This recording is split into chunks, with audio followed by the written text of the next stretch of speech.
Good evening and welcome to Chicago Tonight. I'm Brandis Friedman. And I'm Paris Schutz. On the program tonight, meet an immigrant teen seeking asylum and the suburban community helping her. High stakes for standardized tests in Chicago public schools. Find out which buildings in Chicago are endangered. Are we alone? A new effort to search for extraterrestrial life. And spectacular artwork from China fills not one, but two Chicago museums. But first tonight, the president earlier this evening announced a new effort to contain the coronavirus. Here's Carol Marine with more on what the virus has meant for the economy, both here and abroad. Carol. Paris and Brandis, thank you very much. Global stock markets lost more than $3 trillion in value this week as investors fled amid growing concerns of that coronavirus pandemic. Here in the U.S., there have been conflicting messages on the coronavirus from different parts of the government. Long run, I mean, I really believe this. Our economy's in good shape. This virus won't last forever. We have contained it. The coronavirus, which is, very well under control in our country. We're very close to a vaccine. When you're talking about the availability of a vaccine, even to scale it up, you're talking about a year to a year and a half. Many voices. We're going to add three more to that. For an outlook on the U.S. economy, joining us now with more are Diane Swank, the chief economist at Grant Thornton, Susan Schmidt, the head of U.S. equities at Aviva Investors, and Brian Battle, a director at Performance Trust Capital Partners. Welcome back, all of you, to Chicago Tonight. Okay, so Brian, let's start with you. Is the market reaction solely the result of the coronavirus, or is it a combination of that with a much anticipated market correction? I think it's directly attributable to the coronavirus, and it's not the mortality of the virus or the human cost. It's the accordion effect of people not going to work, people staying home, people getting sick, and that's slowing down the global supply chain. So the estimates of what the impact is going to be is hard to know because there's a lag in how long it takes to slow down and a lag in how long it takes to speed up. So we've sold off because of the uncertainty about how much the global economy is going to slow down. And not the market correction then? That's way over here or not even in it? So it's a function of a market correction. We're getting more to real valuations because of the implied slowdown in global GDP. Stocks reflect the inherent value of a business. How much stuff can they sell? How much profit can they make? And if there's less consuming, there's less business, less profit. Susan, you agree with that? I do, and I think we're seeing more reaction to what's happening with the coronavirus now because there's more unknowns. The institutional investor, when the coronavirus news first broke, had a knee-jerk reaction, but the market came back. Stocks were at very healthy levels, and I think this is a time where investors are saying, you know what, I don't know what's happening. Risk off is where I'd rather be. I'm taking some exposure out of the market. Diane? Well, I call it an economic pandemic. It may not be labeled a health pandemic yet, but it is global in scope, and the disruptions in the effort to contain the virus. There's a lot of economic disruption out there, and that means literally stopping people from going to stores. If you don't buy a sweater in February, you're not going to rebuy it in April, and some of those sales are lost forever. And that's why it's such a unique blow to the global economy right now.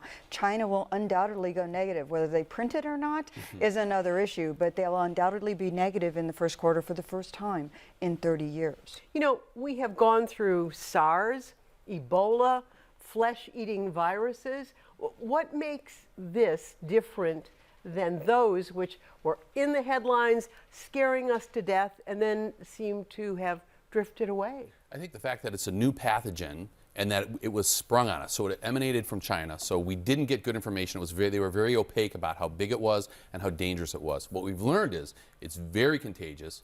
We're not certain how the mortality rate, because we don't have a big enough sample size. We don't know how many people have died from it or how many people are infected.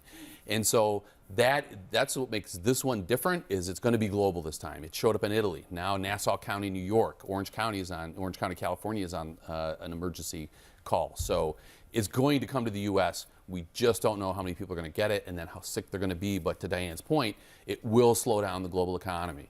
Well, and the reaction really is this, you see parts of Korea all the way shut down. You see Italy, Lombardy region, that's northern part of Italy, where they have plants and manufacturing. It's the heart of their economy. Now, they've got episodes of it all the way down to Sicily, but at the heart of their economy, they're shutting things down. And when you close things down and then you have to ramp up and sterilize plants and wait for workers to come back from quarantine, all of those legs, and then you worry about reinfecting people when they get back. That's where this is so much different. Susan, go ahead. I'm just going to add that global supply chain. China is such a big part of the global supply chain now. And when we saw these other diseases come through, the other concerns, China's economy was not that linked to all of this manufacturing. No. And so as we see this affect the manufacturing base, all the points that Diane referenced, that's what the market is starting to worry about and say, how many quarters is this going to last? So what could we do in terms of seeking other supply chains than China? Is that a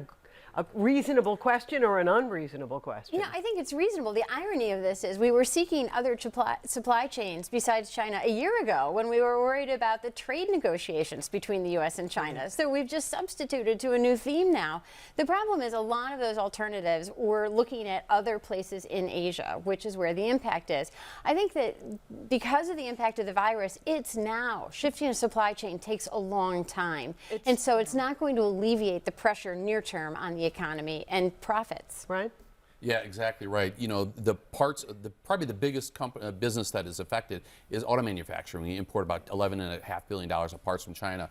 And that car was engineered 12 to 18 months ago. So that part fit in that plan. So to substitute for that part, you need to find a vendor. You got to make sure they can supply it. And you got to make sure the part is good. So, and that takes 10 or 11 months. So switching suppliers is not that easy. It's not like buying a bushel of steel. It's buying something very intricate. Sure. For commodity goods, sure, you can find a different steel manufacturer, aluminum, copper. But engineered parts, which is where China has been moving up the value chain, it's hard to find a substitute. Well, and the real issue, too, is that China has this integrated supply chain within China, which has been handicapped as well because Wuhan is a transportation hub. So you can't get things built within China, let alone get it then out of China here to get into the supply chain. The other issue is that Mexico is where a lot of people have been looking, but we didn't have the USMCA. We still haven't ratified it. It isn't as good as NAFTA for many auto manufacturers, but Mexico will be the clear winner in all of this because they have a trade agreement with us and they're closer. We heard the National Economic Council director say that in the U.S. the virus is contained. We hear the CDC say it's a pandemic. And we hear the president say that the big problem is the media is stoking fear. There are multiple mixed messages out there. How do markets hear those messages? So in the capital markets, we've learned over the past couple of years to pretty much discount whatever the president says. You know, it's static to the signal. So we know he's going to say outrageous things and he'll have an opinion about everything. So when he first got in office, there was a bigger reaction to the things that he said. So he's been discounted. What the CDC says is probably more important to the markets, but I think the market already recognizes this is a big deal. A lot of people are going to get this virus in the U.S. We don't know how bad it's going to be, but we do know, and the market is reacting to less business, less GDP, and prices are declining. There's clearly an impact. And what's interesting is when the virus first broke, we were also starting earnings. So company managements were out talking to people, talking about their positive outlook for 2020, how they felt good about the economy going forward. As this has progressed, earnings have slowed down. We're not seeing as many managements come out and talk. And everyone investing in the market understands that those managements have to change their outlook. But we did hear the president come out today and talk. Diane, you listened to it. Did the president's news conference, in your judgment, allay some of the fears? I mean, will this turn into the market being a more settled place tomorrow? I don't think that's going to happen. I think the reality is that the markets heard this crescendo of information over the weekend that showed that the pandemic on an economic basis was spreading because of efforts to contain the virus. As I said, you know, all of a sudden you're shutting down parts of Korea, you're shutting down parts of Italy, it's showing up in Iran, it's showing up in all these places in the world that then makes it a real threat. And I think that crescendo of information dominated. And, you know, it's good, you don't want to panic. The Federal Reserve, I was with a lot of Federal Reserve people over in the last couple of days. Vice Chairman Clarida said, you know, we're monitoring it. They don't want to stoke panic. The other real issue is there's no silver bullet on policy to deal with a disruption of this kind of magnitude. It's not like an other kind of economic event where you can just stimulate to offset the blow. And Paul Krugman was here last night, and he said his worry about the economy is that the Fed has no room to make adjustments in interest rates. You agree with him on that? I do. I think we're in a really tough spot. And I look at the 10-year yield at 1.35, the lowest it's ever been. That's shockingly low. The Fed, as we talked about throughout this recovery, there's one tool they have, it's interest rates. When the interest rates are so low, that's not a very powerful tool. Are we going to a recession? Probably, I would say, what's a recession? Definition is declining GDP a couple months in a row and a quarter. Depending on the definition, I would say yes, from the traditional definition, sure. But remember, the Federal Reserve can't do anything about demand destruction. Hotels, casino, airlines, don't get those seats back, don't get those nights back.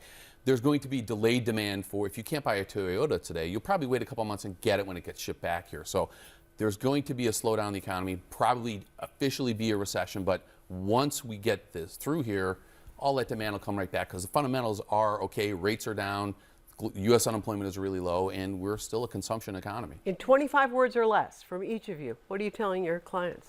Actually, my clients are most worried about his debt and lower interest rates. It's the one thing the Fed can do is blunt the blow. So what are you telling them? Telling them to lock and load. Right now, when rates are low, lock and load. Susan? Right, look through it.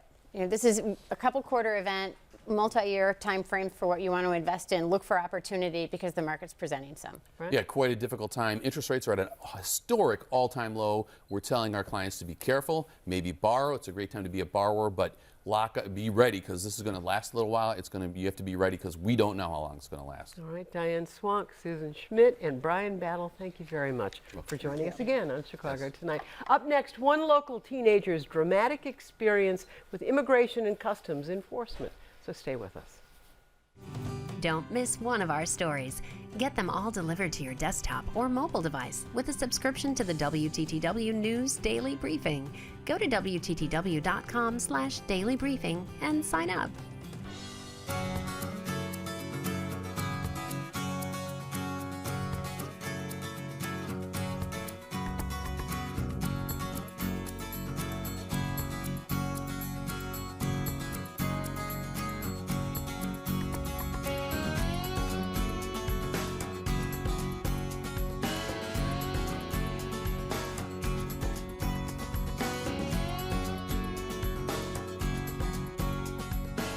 The deployment of Border Patrol agents to sanctuary cities like Chicago. President Trump's new public charge rule, which adds a means test for those seeking visas or green cards. There are many aspects to the immigration debate.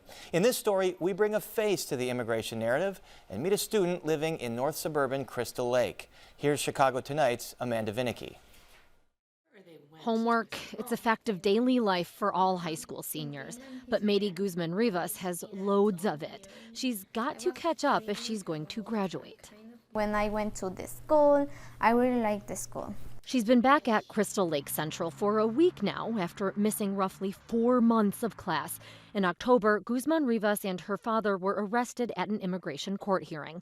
They'd escaped their small town in Honduras, traveled through Guatemala and Mexico to seek refuge in America with a plan to stay with a friend in Crystal Lake, leaving behind her mom, younger brother, and sisters.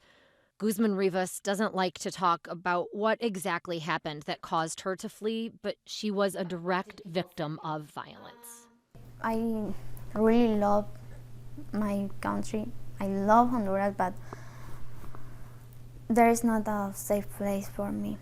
Border Patrol agents apprehended Guzman-Rivas and her dad right when they arrived at the border in June 2018, but they were released with the understanding they'd regularly attend court dates. Just after Mady turned 18 last September, they arrived here for what they thought was their next scheduled time. But Immigration and Customs Enforcement says they'd missed a date. They were immediately arrested and separated. Guzman-Rivas was taken to McHenry County Jail. Her high school counselor noticed something was off. She had been absent for 5 days, and that's not typical of her. So I called the attendance clerk and I said, hey, I've noticed that Mady's been absent for 5 days. Do we know anything? Have we gotten any phone calls? And she said, Sarah, I just connected with an emergency contact this morning who told me that Mady and her father have been picked up by ICE. Sarah Huser, a bilingual mother of 4, says friends helped her get in touch with Guzman-Rivas, who signed over power of attorney. Which was very knowledgeable. I didn't know that because certainly a few days later, Mady was moved to Pulaski County and was not able to make any decisions. The Pulaski County Detention Center is some 400 miles away. She says no reason was given for the sudden transfer. Y no sabemos a dónde vamos, la verdad. Entonces, cuando me movieron a Pulaski, nos ponen las cadenas en las manos, en los pies, y es bien difícil. Guzman Rivas missed her family, her friends, the cell phone that she's otherwise constantly on. A friend made her a temporary paper replacement. One source of solace, Pulaski uses a video conference app that made it easy for the Husers and Mady to talk just about daily. Some chats were light, but often there were a lot of tears. This is a jail. I refuse to say detention center. I think detention center makes it sound not like a jail. It is a jail. The whole time, lawyers and Huser were working to get Guzman Rivas released. Friends sent Christmas cards and letters, like this one from a Crystal Lake bestie. Espero esta carta te llegue antes de Navidad. No sabes lo mucho que te quiero y te extraño. Hubiera dado todo para que no pasaras Navidad en ese lugar. Strangers contributed to a GoFundMe page, raising $10,000, money that was used to post Guzman Rivas's $2,000 bond when suddenly a judge granted it February 12th. The Husers gave the judge a promise. Until her own family was able, they would take in and care for Mady. This is the first time this private video of her release has been made public. She's a child. She came here as a child. She's a victim.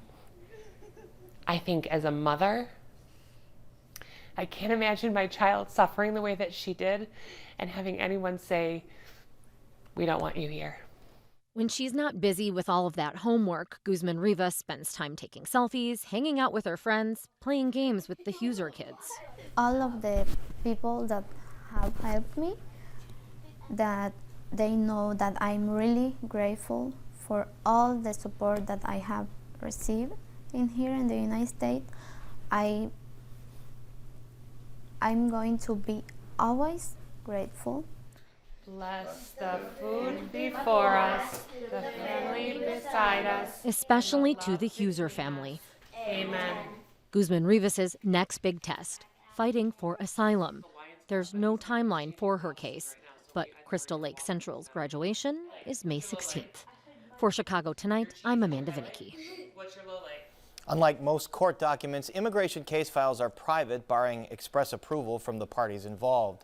Mady and Huser did not grant WTTW News access to her case file, but an attorney working pro bono on the case says he's petitioning for asylum on the grounds that Guzman Rivas would be in grave danger if she returns to Honduras.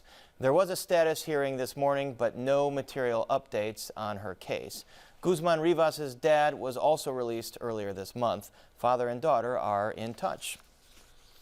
Are Chicago Public Schools gaming a standardized test system? That was a hot topic of debate during today's CPS board meeting. The district's outgoing inspector general says his investigation shows a fraction of students are taking twice as long to complete the test and sometimes longer than the national average. Brandis Friedman was at that board meeting today. Brandis, what does this report show? So Inspector General Nick Schuler says that his research shows a, quote, concerning level of unusually high test durations. That means students taking a couple of hours or more to take a test that should take about 45 minutes to an hour and change. That's the national norm. So the test is given to 3rd and 8th grade students, and he found this to be the case for more than 50,000 students who took the test. He says it's been going on since 2016, and the durations have been getting longer every year.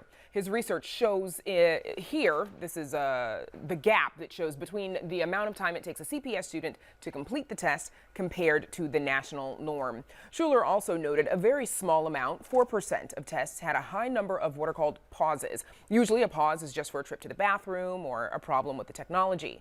But if a student doesn't know the answer to a question, he or she can wait it out or ask the test proctor to pause the test.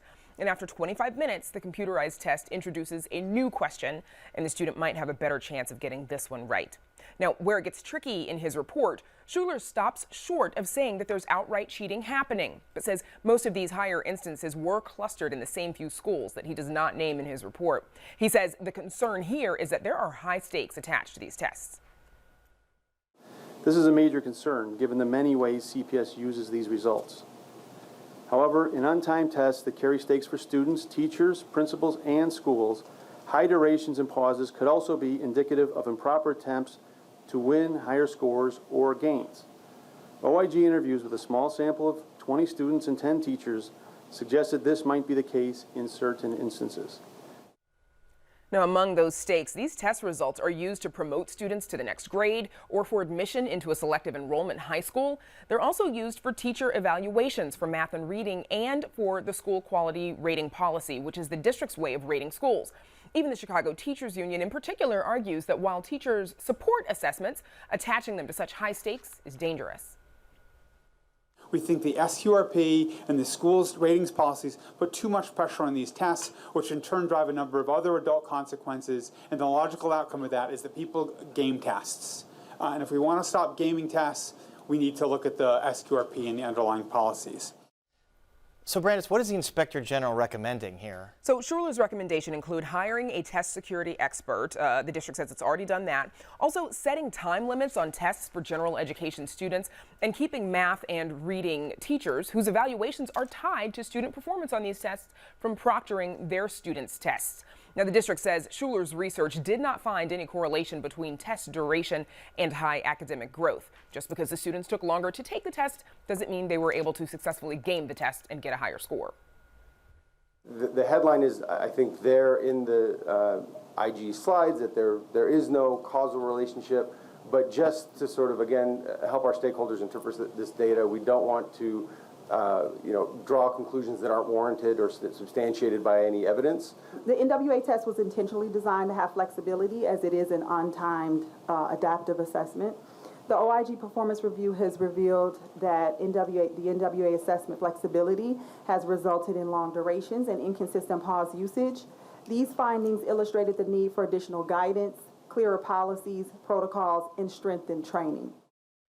The district also cites other research that they say further proves the academic growth CPS students have been making. In Paris, they say that does not include the NWEA test results. Brandis, this all comes as the Inspector General faces his own cloud of controversy. He said he's resigning. Is he on his way out? That's right. So Mayor Lori Lightfoot asked for his resignation last month after receiving a report that was conducted by a private law firm into allegations that Schuler created a toxic work environment for his staff in the IG's office. He has said that some of those claims were founded, but most of them he believes to be exaggerated, and he maintains that he's proud of the work that he has done there. And his last day in the office is Friday.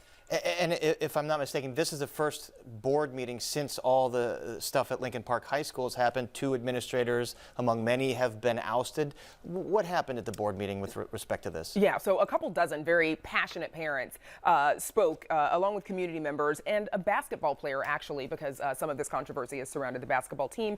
They all addressed the board, pleading for the reinstatement of those 2 administrators, the former interim principal, John Thuitt, and the assistant principal, Michelle Brumfield, who were fired last month amid multiple allegations of sexual assault at the school. On our website, folks can find out what they said, as well as what CEO Janice Jackson said. All right, a lot going on there today. Yes, a busy day. Thank you very much.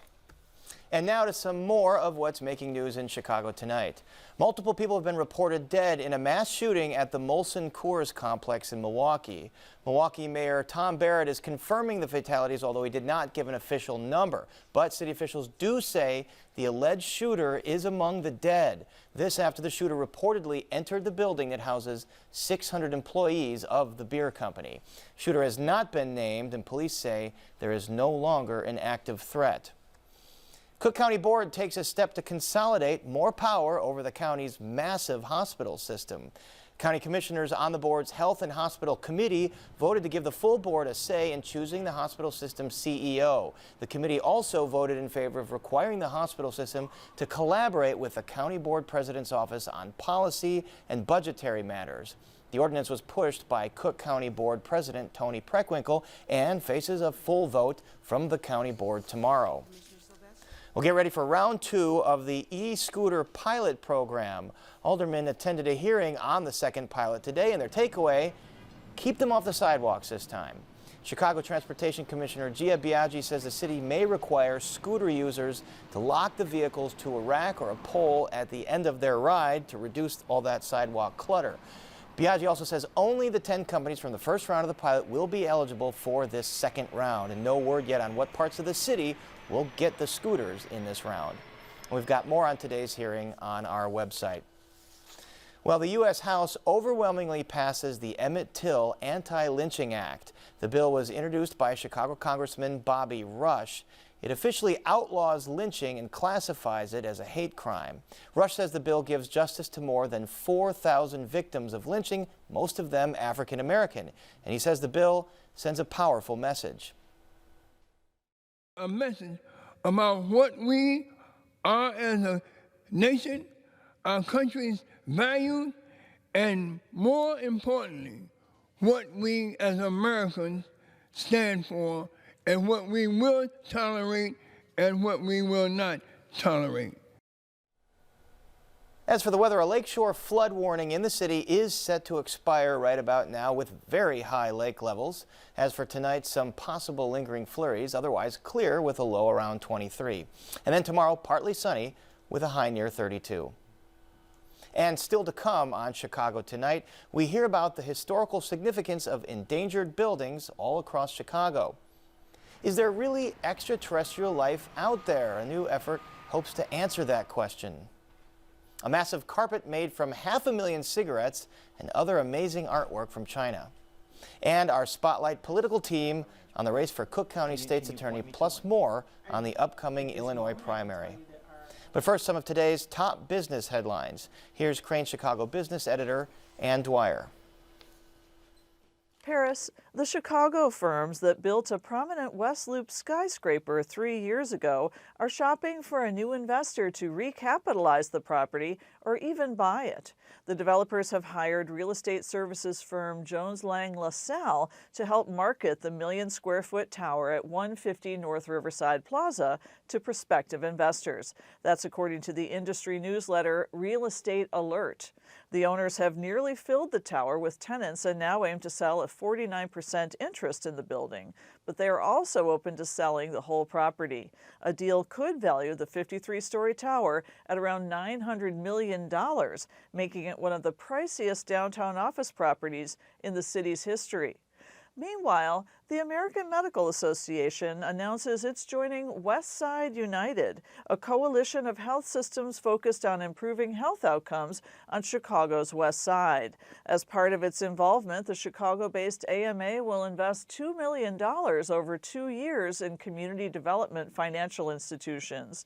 The focus will be on improving access to healthy foods, affordable housing, and help finance small local businesses located on the West Side.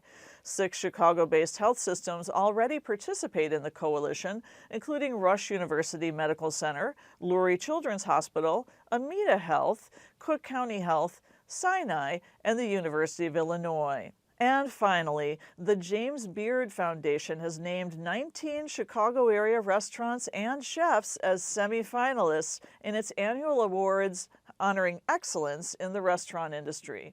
2 Chicago spots are in the running for the best new restaurant in the nation: Zuko, a River North French-Mexican restaurant, and Thatu, which serves Indian street food. Sarah Grainberg of the popular Fulton Market restaurant Monteverde was named one of 20 finalists for the National Outstanding Chef Award. And Janine Lamadou of Yugen in Fulton Market and Alicia Elanz of Lakeview's MFK were also honored as Rising Star chefs. Finalists will be announced March 25th and winners will be announced May 4th. For Crane Chicago Business and chicagobusiness.com, I'm Ann Dwyer. Back to you, Paris. Thank you, Ann. A new list is out with the 7 most endangered buildings in Chicago. They include a clubhouse from the 1920s to a several-block stretch of shops on Michigan Avenue in Roseland. And also on the list are the usual suspects, the James R. Thompson Center, threatened by a possible sale, and Jackson Park, at risk from the Obama Presidential Center. And joining us with more about these properties is Ward Miller, the Executive Director of Preservation Chicago, the group that publishes this annual list. Ward, good to see you again. Thank you for having us, Paris. All right, remind us, what makes a building endangered in your mind? Well, you know, buildings that are brought to us from members of the community, board members, people, the news items, people that we reach out to in communities sort of alert us to these issues. And so we spend that time gathering about 70 candidates at the end of the day, and from that we boil it down to 7. And these are buildings that could be torn down or have been bought by developers. James R. Thompson Center, we've talked about it so much. Absolutely. Obviously it's endangered because the state wants to sell it. Why do you want to keep it around? You know, it's an amazing and remarkable, iconic structure to the Chicago Loop, and it's designed by Helmut Jahn, one of the great architects of Chicago. And you know, this is a people's building. It's got a tremendous plaza out in front with a Jean Dubuffet sculpture. It's got an amazing 17-story atrium for those people that are not fans of the facade. And you know, it's got a concourse level and a CTA station where there's these various modes of transportation that connect here. So it really is a governmental office building that was meant to be transparent and also a people's palace. And you're basically resigned to the fact that the state is going to sell it, so what would you like to see happen? Well, we'd like to see the building landmarked and protected, and I don't think that's a big ask. You know, there's a question about what do we do with these 2,200 employees, but you know, this is a building built for the people of the state of Illinois. It was sort of a second state capital, if you will, and it was envisioned very much to reflect the Federal Center, the old Federal Center and Post Office, a big dome building that was demolished in 1965. So, you know, this is really a people's palace. It's part of a municipal core with City Hall, the Daily Center, and the courts. So we'd like to see it saved. And it seems like everybody does have an opinion on this building. All right, another building on your list, the Union Station Powerhouse. Tell us what that building is and why it's endangered. So it was a powerhouse designed to support Union Station and all of the ancillary components of that Union Station network. Chicago is a railroad town. It's part of how we were, you know, constructed as this great railroad town. And you know, this is a remarkable building by Graham Anderson, Probst and White, the same people that gave us Union Station. And there's so very few railroad related buildings left. You know, and this was an industry that built Chicago. It's a remarkable Art Deco, Art Moderne building from 1932. You know, Graham Anderson, Probst and White was Daniel Burnham's firm, and they built, you know, everything from the merchandise mart to the old main post office. Well, what are you afraid is going to happen to it? Well, Amtrak wants to demolish it. They want to spend $9 to $13 million to demolish it, and we think that there's better resources here. We believe that private entities, just like those involved in Union Station that have been involved in the restoration with Amtrak, could actually use this as a data center. So why not use the taxpayer money and save that $9 to $13 million and encourage a reuse of this great building. Another building on your list, the Washington Park National Bank on the south side. Tell us about this building. So this is a building, a remarkable building that was really part of the heart of the Woodlawn community for many, many years. And it was across the street from the Tivoli Theater, and it was named for the old Washington Park racetrack that was located close to the site, and of course Washington Park as well. This is a remarkable structure and one of a few standing buildings that's part of that commercial district. We'd like to see it restored and reused, and so would the community. There's current plans now to demolish this and put up a 4 or 5 story building, and you know, we think that there are better options. So a developer has bought the building, bought the land? From the Cook County Land Bank. So there's been a wave of back real estate taxes on this building, and we really think that it's in the interest of the people in the community to restore the building. All right, we talked a lot with you and others about the Obama Presidential Center in Jackson Park. So Jackson Park is on your endangered list. You know, the Obama Foundation says they're going to enhance the park with their building.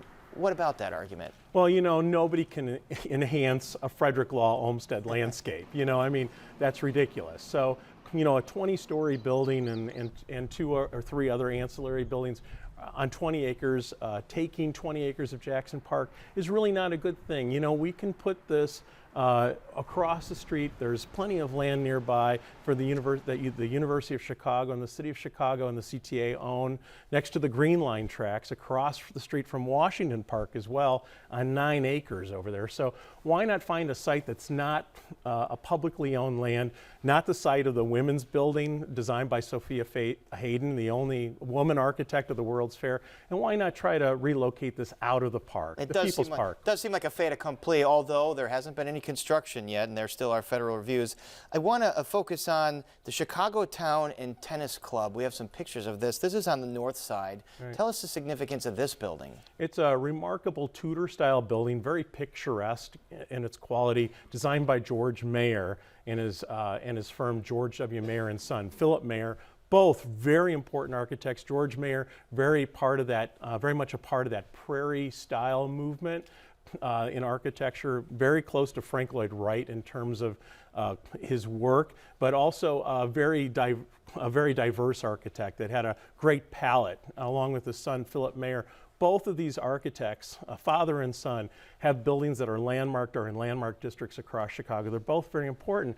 And Misericordia, a really wonderful institution that does great work, has acquired this land. It's across the street from their campus, and they've determined that they need to demolish this building. There's quite a bit of free acreage around this building, parking lots, tennis courts, and whatnot.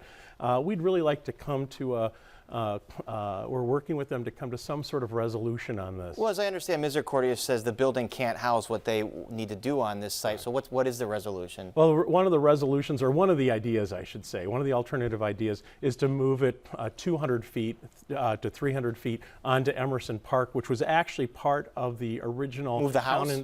The building. The building, okay. Which was originally part of the Chicago Town and Tennis Club lands, which the Park District acquired some years ago. And we've gotten some numbers on moving it. And this might be an interesting idea. We have to talk Mike Kelly at the Park District into taking a really wonderful building that could be a field house for this park that has currently right now a little almost garage stall, if you will, for a field house, so they could really enhance their programming with children, maybe even with Misericordia, and have an incredible rental space for weddings and events in the park as an idea. All right, Ward Miller, I know there's a lot of community meetings in West Ridge about that. Thank you very much for sharing your most endangered list with us. Thank you, Paris. Appreciate it. And check out the full list of Preservation Chicago's 7 most endangered historic buildings on our website. While you're there, vote in a poll on which site you think is the most immediate need of preservation. And we're back with the search for neighbors somewhere out there in the universe right after this. Don't ever miss Chicago Tonight. Subscribe to our podcast. Get a daily download of our show delivered to your desktop or mobile device. Go to WTTW.com/Chicago Tonight Podcast and subscribe. Are we really alone in the universe? If only we knew the answer to that question. Well, there's a new effort afoot to find that answer. Earlier this month, the privately funded SETI Institute announced it is going to use an array of powerful radio telescopes in New Mexico to sweep the sky for signs of alien life for the very first time. And joining us now to tell us more about this effort, we are delighted to welcome back Lucianne Walkowitz, an astronomer at the Adler Planetarium. Her research includes the search for exoplanets that could host alien life. Welcome back to Chicago Tonight. Yeah, thank you so much for having me. Okay, so there's this massive facility we alluded to called the Very Large Array that is going to be sweeping the sky for extraterrestrial life. What is the Very Large Array? Well, first of all, it's very aptly named because it's very large. And it's an array? Yeah. So it's an array of radio dishes, and actually some viewers might have seen it in the movie Contact, where Jodie Foster's character is famously out there listening amongst the radio dishes, and it's essentially capable of getting radio transmissions from space, which sometimes happen naturally, and we hope also perhaps come from other civilizations. Although, unlike in the movie, this is the first time it's actually going to be used for this purpose? So in this case, it's the first time that it's going to be used at such a large scale. Okay. And one of the nice things is that the SETI observations that are happening are kind of piggybacking on the other science that it's also doing at the same time. So we're using this huge survey over the entire night sky, which is much larger than we've been able to do in the past. And all of these efforts focus on radio signals. Why is that the type of evidence that researchers look for?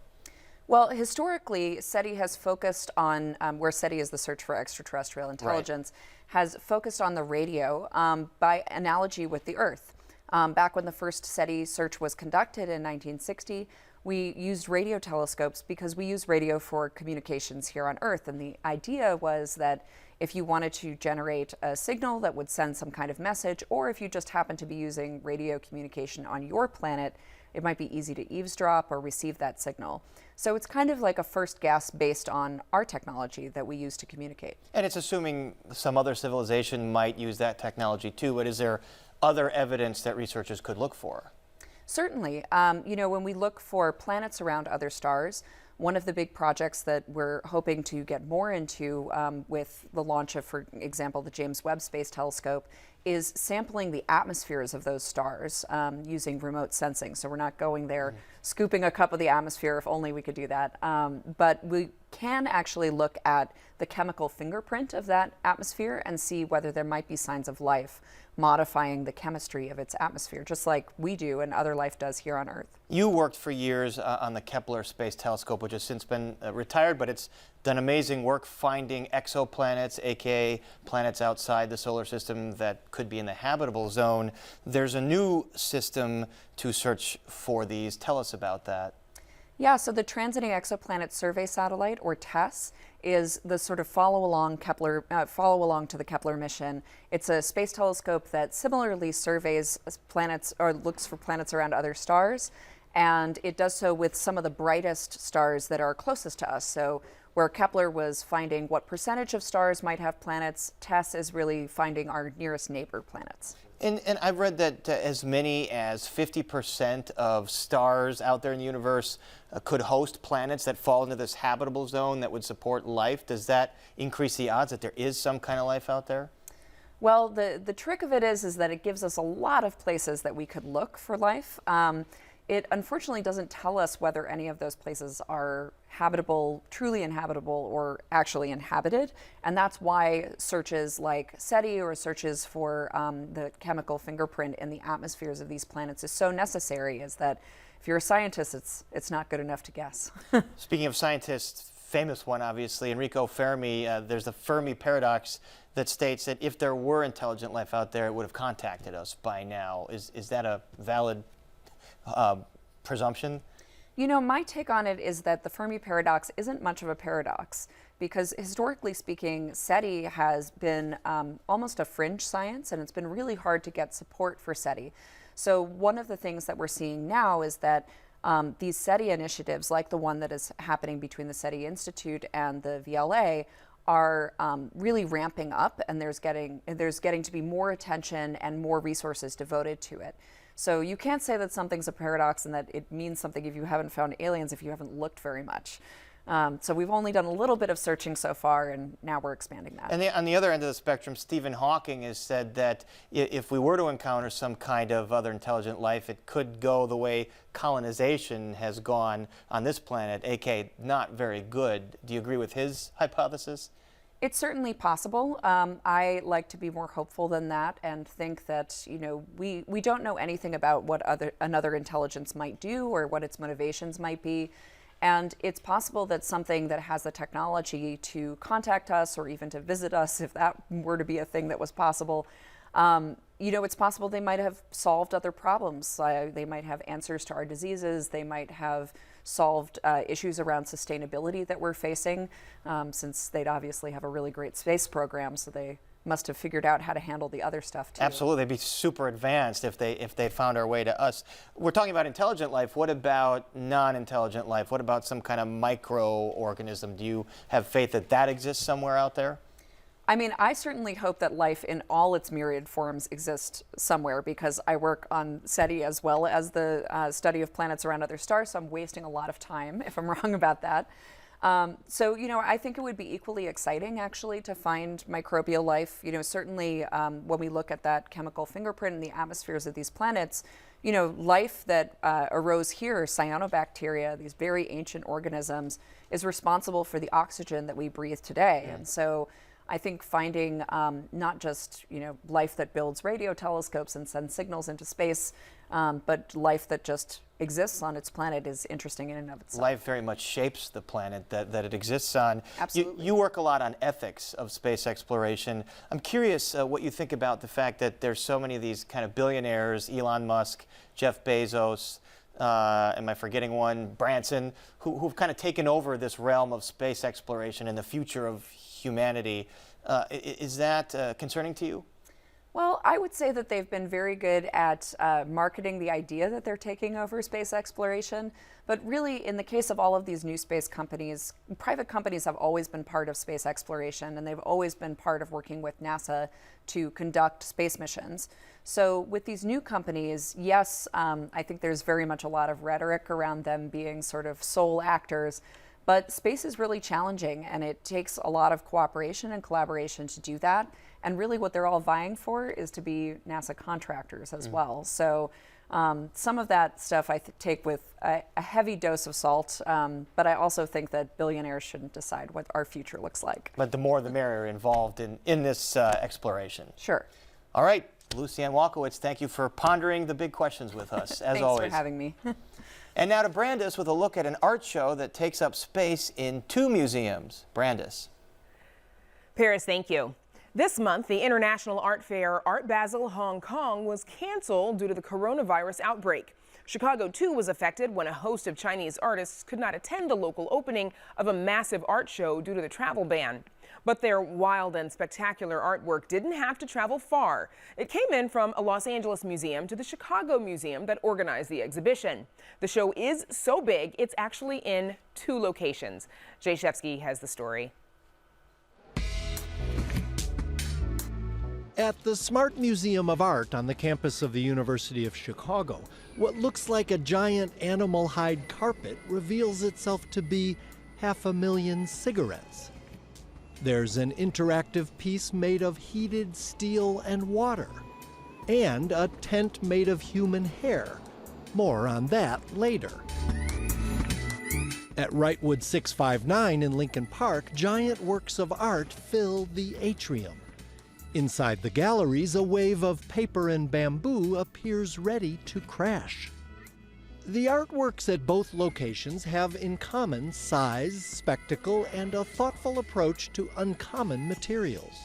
It's very much about artists who are using unconventional, or perhaps more importantly, non-traditional materials for art making. So there's no painting in this exhibition. At the Smart Museum, this might look like a painting, but it's really pantyhose stretched over cement.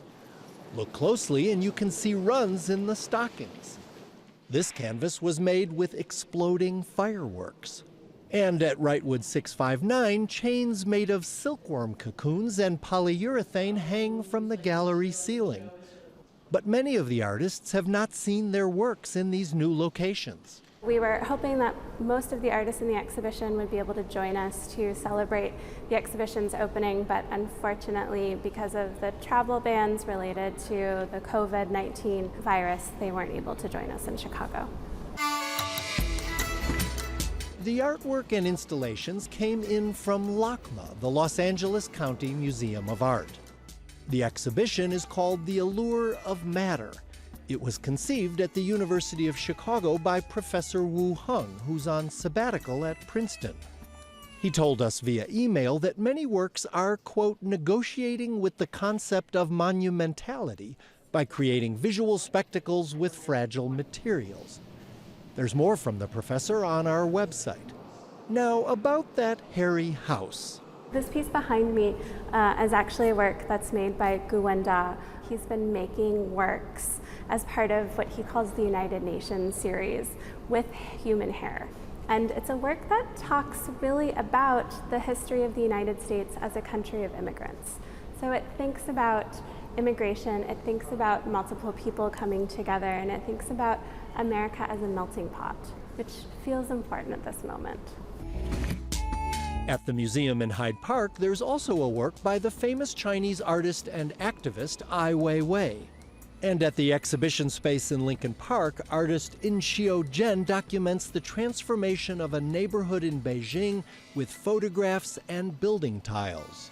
The curators strongly recommend that you visit both halves of the exhibition of work they call material art. We think of it as one inclusive whole. So you won't get the full idea or understanding of what we mean by material art if you don't go to both spaces. For Chicago Tonight, this is Jay Shevsky. It's called The Allure of Matter, Material Art from China. It's at both the Smart Museum of Art and Wrightwood 659 through May 2nd. And there's more to see, plus an interview with the curator on our website.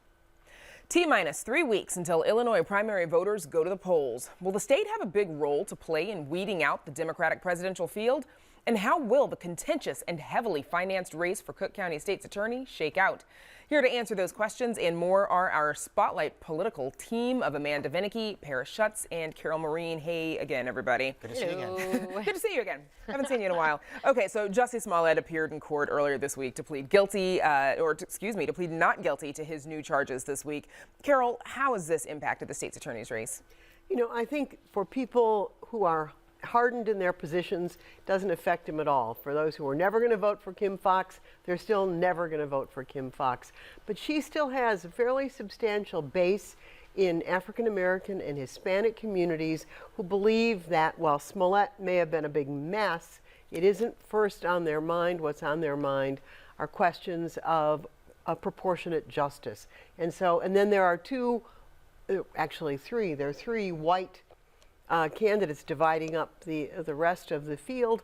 I think she still could win, and how she handles the rest of it, we'll see. But I don't know that it turns it upside down. Paris, who are those other candidates in the primary against Fox, and how are they gaining traction? Well, if viewers have watched a lot of commercial television, they've probably seen commercials for one of them. It's Bill Conway, a young guy whose father has bankrolled his campaign. His father is one of the founders of a very large financial company called the Carlyle Group. It's a controversial company, and he's been the subject of some attacks based on that. He's aired ads attacking Kim Foxx for Jussie Smollett. And then there's Donna Moore, a former prosecutor in the Cook County State's Attorney's Office, who actually got the endorsement this week of the Chicago Tribune. We'll see if those kinds of things have any sway anymore. And then there's Bob Fioretti, the former Second Ward Alderman, who's run for many, many other offices.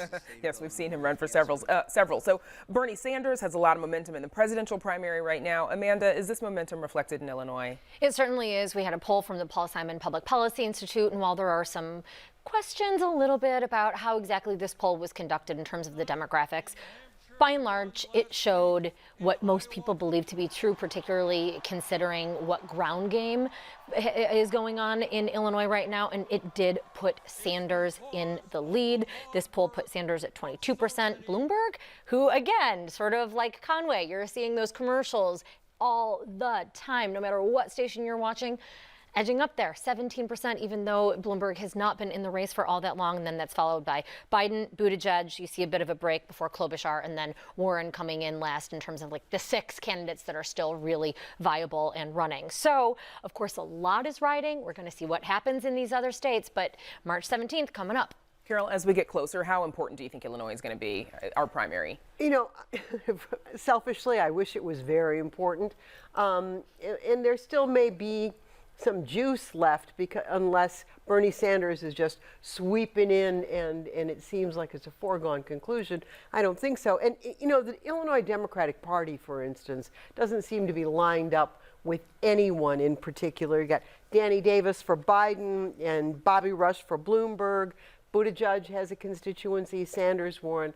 There is no uniform view of who the party wants. I think the state's attorney's race and the congressional race in the 3rd district may actually be the really significant parts of the Illinois primary. And if I could add to that, there's some big bopper states that are going to go before Illinois, like California, tons of delegates, Virginia, another big state. So if the trends keep up like they are, maybe the field is weeded out before they get to Illinois. And you know, talked about endorsements. Bloomberg earlier this week or late last week announced endorsements of a lot of African Americans, aldermen, Bobby Rush.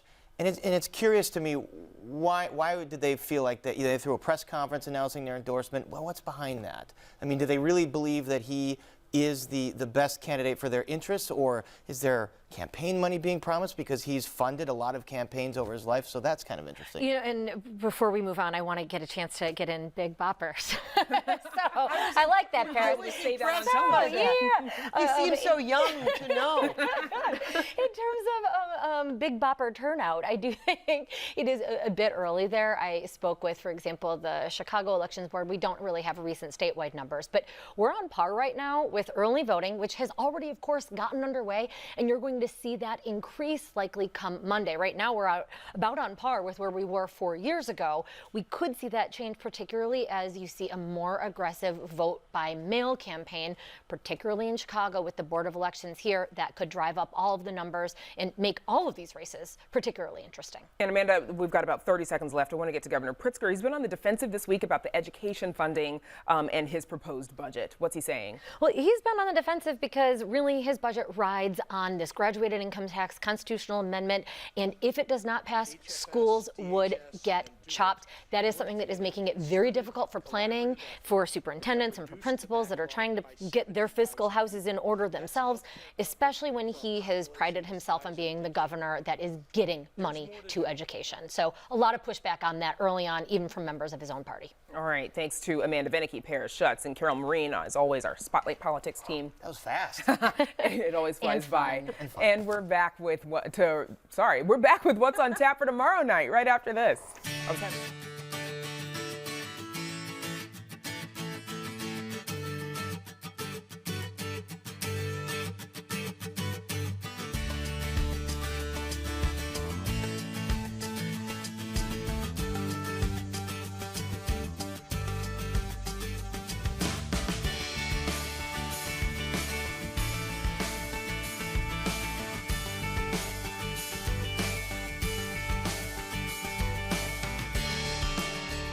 And that's our show for this Wednesday night. Don't forget to stay connected with us by signing up for our daily briefing.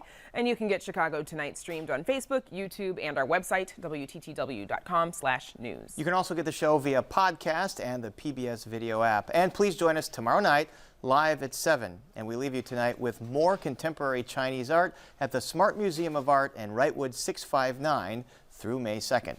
Now, for all of us here at Chicago Tonight, I'm Paris Schutz. And I'm Brandis Friedman. Thanks for watching. Have a good night.